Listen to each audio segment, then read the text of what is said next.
short story by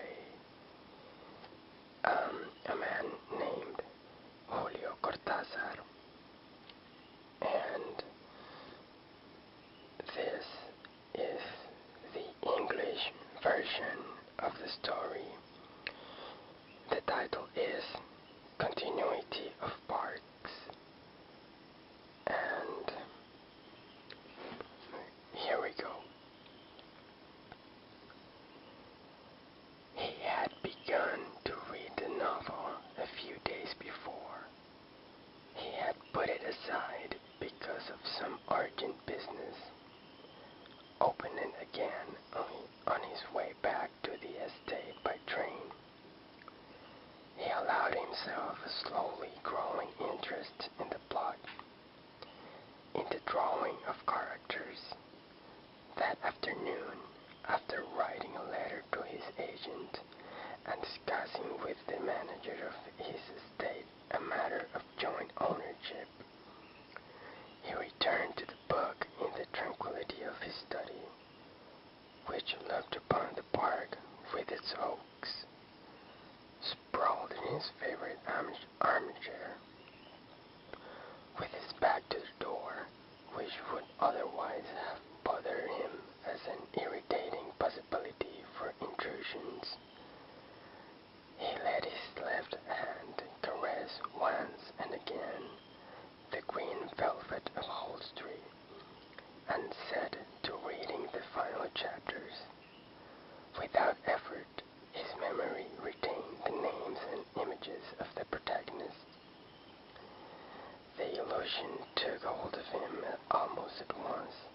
He tasted the almost perverse pleasure of disengaging himself, line by line, from all that surrounded him, and feeling at the same time that his head was relaxing comfortably against the green velvet of the armchair with its high back, that the cigarettes were still within reach of his hand, that beyond the great windows the afternoon air danced under the oak trees in the park. Word by word, immersed in the sordid dilemma of the hero and heroine, letting himself go toward where the images came together and took on color and movement.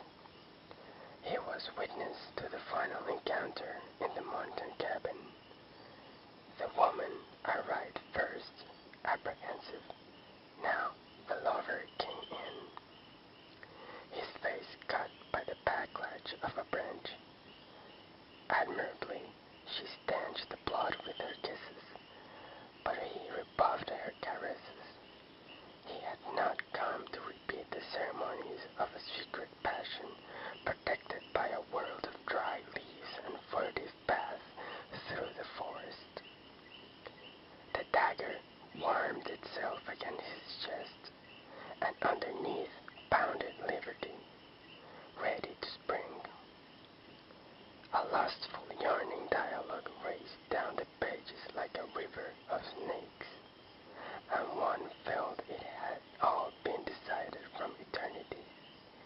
Even those caresses which withered about the lover's body, as though wishing to keep him here, to dissuade him from it, sketched abominably the figure of that other body it was necessary to destroy. Nothing had been forgotten. Alibis, unforeseen hazards, possible mistakes. From this hour on, each instant had its use minutely assigned. The cold-blooded, double re-examination of the details was barely interrupted for a hand to caress his cheek. It was beginning to get dark.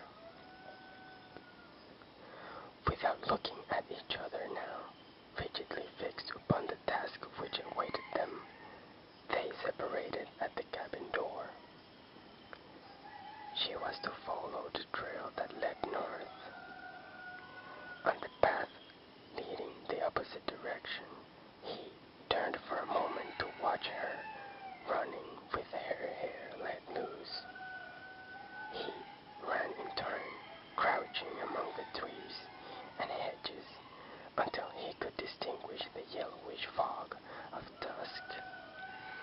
avenue of trees leading up to the house.